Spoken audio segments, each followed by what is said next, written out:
Sniedzot interviju laikrakstam Diena, jūs apsolījāt precizēt, ka opozīcijas deputāti apmeklē domas sēdes, domas komiteju un komisijas sēdes.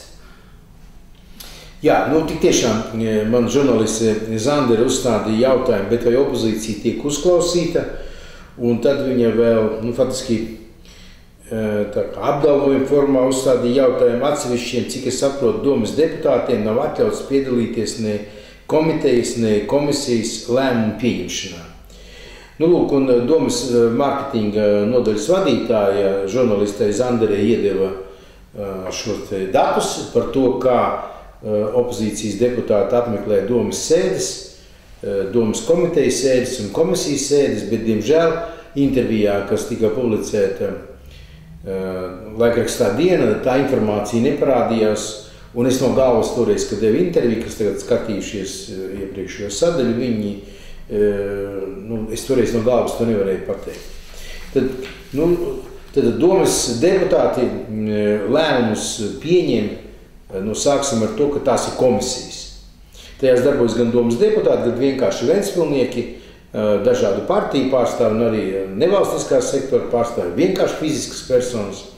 Lūk, tad opozīcijas deputāte Korna, pieņems izglītības komisijas sēdes nav apmeklējis 54%, vairāk kā pusi. Sabiedrības integrācijas komisijas sēdes viņa nav apmeklējis 80%. Nav apmeklējis 80% no sēdēm. Tālāk. Tad viņa nav apmeklējusi arī deputāta Korna pilsētas attīstības jautājumu komitejas sēdēm, nav apmeklējis 33%. Savukārt deputāts Landmanis vides aizsardzības komisijas sēdes nav apmeklējis 36%, un pilsētas attīstības komitejas sēdes nav apmeklējis 29%, un finanšu komitejas sēdes 42%. Savukārt Šafranskis, kas tur intervijā sūdzās, ka viņš tur tiek apspriests un visādi mocīts, viņš nav apmeklējis no finanšu komitejas sēdēm, citur viņš vispār nav, 70%. Un viņš tam apmeklējis arī 35% no domas sēdēm. Ja deputāts nenāk uz koleģiālu institūciju sēdēm, kurā tiek izsniegti visiem vienādi materiāli, kurā notiek lēmumu pieņemšana, tur katrs balso kā grib par vai pret, protams, tad viņš nepiedalās ne lēmumu sagatavošanā, ne lēmumu pieņemšanā. Tad kāda ir atbildība, nezinu, Lembergam vai kādiem citiem deputātiem, kuri nāk par tiem, kuri nenāk?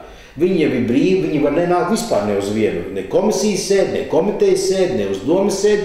Viņus jau neviens nevar par to sodīt, viņi ir ievēlēti, un tā 4 gadi viņi vispār var neko nedarīt. Un tagad iznāk, ka viņi paši ir slinki un neaktīvi, un mēs tagad esam vainīgi. Pie tam, ko es gribu pateikt? Katram, kam nav slinkums, finanšu komisijas sēdes un attīstības komisijas sēdes internetā var redzēt. Mēs raidām viņas tiešraidē. Tiešraidē raidām bez visādiem tur izkopējumiem, tur tostīšanos, visu to var redzēt. Pilnīgi. Vai degunu kāds urbina, to arī var redzēt. Nekur Latvijā, es domāju, tāda lieta nav. Pat cik es zinu, ka, protams, priekšvēlēšana kampaņā šitāds visāds, ka tur, kā te saka, deputātiem nav atļauts piedalīties un lēmumu pieņemšanā. Kā jūs komentējat izteikumus, ka iepriekš no Saskaņas centra ievēlētos deputātus no partijas izslēdz lielās politikas, ja partija draudzīgas Saeimā dēļ? Nezinu, kāpēc tur pajuka tā Ventspils organizācija. Es tik tiešām nezinu, es tik zinu, ka tur bija, teiksim, Šafranskis bija Saskaņas centrā, viņu finansēja, cik es saprotu, tur Stepānovs, un tas laikam nebija pieņemams, kad pasūtījumu realizē, politisku pasūtījumu realizē kaut kādās atsevišķās interesēs tajā organizācijā. Bet es neesliedzu kursā to ciku. Tas tik kāds baumas dzirdējis es Ventspilī. Jā. Jums pārmet, ka vairāk Ventspilī īstenotie projekti nav bijuši sekmīgi. Kāda ir pašvaldības loma šajā procesā? Ja kādi projekti iet runa? Intervijā bija minēts par sveču rūpnīcu un apavu fabriku, kā arī par bioēnu. Tad sveču rūpnīca ārkārtīgi sekmīgi strādā. Rūpnīcas īpašnieks ir kļuvis par Ventspils pilsoni. Viņam bija 3 bērni, brīvi runā latviski, un tur strādā ap 400 cilvēku. Pilnīgs blefs.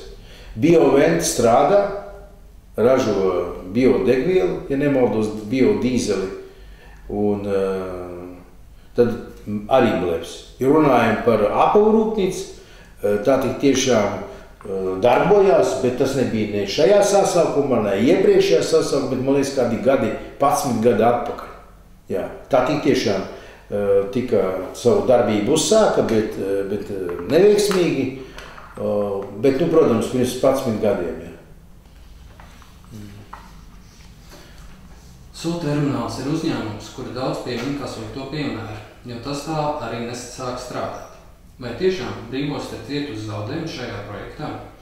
Jā, tad Sula termināls ir privāts termināls, un tie, kas tur ieguldīja naudu, tie to naudu ir pazaudējuši, un šobrīd tas termināls pieder bankai. Bet šis Sula termināls Ventspils Brīvostai maksā visus līgumā noteiktos maksājumus, lai viņi paši to saimniecības darbību neveic. Līdz ar to tā banka ņem no sava, tad uz peļņas rēķina maksā Brīvostas pārvaldei. Tā kā nekāda zaudējuma tur nav. Tie zaudējumi ir privātiem investoriem. Nu, ja kādam par to ļoti sāp galva, nu tad, lai viņš aizdod naudu no savas personīgās kabatas. Pašvaldībai no tā, Brīvostai no tā nav nekāda problēma. Protams, ka labāk, lai strādā. Nu, protams, bet naudu viņi maksā. Visu, kas jāmaksā Brīvostai. Jā? Jums pārmet, ka Ventspils ostai ir tāda pati kapacitāte kā Rīgas ostai, bet pilsēta ir 20 reižu mazāka. Kā varat to komentēt? Nu, grūti Ventspili palielināt 20 reizi lielāku un kļūt par Rīgu. Rīga veidojusies no, kā mēs zinām, no 12. gadsimta. Jā. Un Ventspils nebūs 20 reizes lielāka nekā viņi tagad. Vismaz pārskatāmā nākotnē.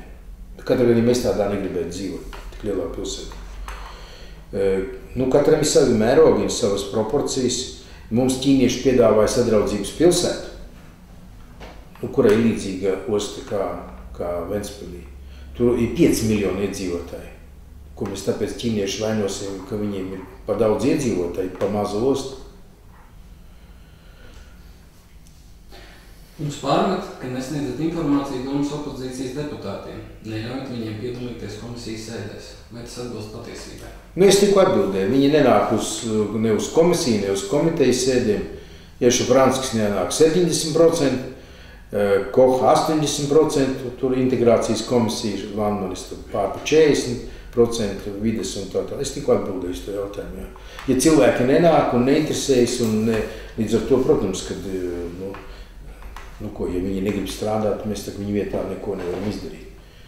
Ja viņiem patīk gulēt uz krāsas, tad mums patīk strādāt. Mēs nemaz nevaram atļauties. Viņi var atļauties nestrādāt. Mēs tā nevaram. Mēs esam atbildīgi, mēs esam pozīcijā. Mēs nevaram muļķi laist. Jā. Daži apgalvo, ka Ventspilī var strādāt tikai tie, kas draudzējas ar pastāvošo vāru. Vai tiešām cilvēkam no malas tiek likti šķēršļi darbībai Ventspilī? Nu, tas ir absolūtas pasakas, jo patiski pašvaldības kompetence pat gribot nav iespējams likt šķēršļus, jo patiski, ja mēs runājam par vides aizsardzību, tā ir absolūti valsts kompetence, ja mēs runājam par nodokļiem valsts kompetence, tad darba inspekcija valsts kompetence, drošība valsts kompetence, kartu drošība valsts. Pašvaldībai nav nekādas kompetences šajos jautājumos. Jā. Mēs vienīgi varam uzlikt sodu administratīvo, ja pēc 11 trokšņo ir vairāk decibelu nekā atļauj, bet mēs, protams, par to uzzinām tad, ja cilvēks sūdzās. Jā, bet ja cilvēks sūdzās, tad, protams, tiek reaģēts, lai cilvēks saprastu, ka ir pilsētas saistošie noteikumi pēc 11 nedrīkst būt. Ja nemaldos, ir 40 decibeliem, bet es esmu kļūdīties ar to ciparu. Citāts no laikraksta dienas intervijas, ko sniedz Vladimirs Novadvorskis. Viņam, tad jums Emiram Lembergam, padoto vidū ir iesauka pahats, jeb biznesa krustās. Tikai viņam ir taisnība, bet pārējie ir zemāki par zemi. Jā. Nu, muļķības. Cilvēki var redzēt, mēs internetā rādām, kā mēs strādājam. Jā. Nu, tāda iesauka man pilnīgi droši nav. Es zinu, kā man aiz muguras sauc, jā, tā nekad nav. Nu, gribētu, lai viņi tā sauc, jā. Vēl bija kādreiz mēģināju opozīciju izspēlēt, kamēr pa Huseinu saucot un vēl visāds. Pamatā jau jūs saprotat, oligarks, ko es tad darītu. Man vienalga, kā man sauc, bet mani kolēģi tā nesauc. Bet tie, kas, tad teikt, ir naidīgā opozīcijā, tie mēģina visādi saukāties, ja nav citu argumentu. Otrs citāts no Vladimira Novodvorska ir, ka mums ir 2 kategoriju politiķi – godīgi, bet nespējīgi, vai otri – negodīgi zargi, kas prot darīt lietas. Vai ir kāds komentārs? Saprotat, bļaustīties, tā teikt, es jums pateikšu tā, kas viskaļāk kļaut zargas, jūs zināt, tad tas arī nozīmē, ka tas ir tas zargas, jā. Un tos, ko pārstāv Novodvorskis, tie ir tie īstie zargi, jā. Bet, faktiski, tas uz pilsētas lietām nekādām neattiec, jā. Tas ir pēc būtības, kā lai saka. Puisim maksā, viņš arī runā, ko pasūtītais maksā. Brīnums, ka viena tādas liek, kā kaut kāds autoritātes, kaut gan tādam ir nulles autoritāte.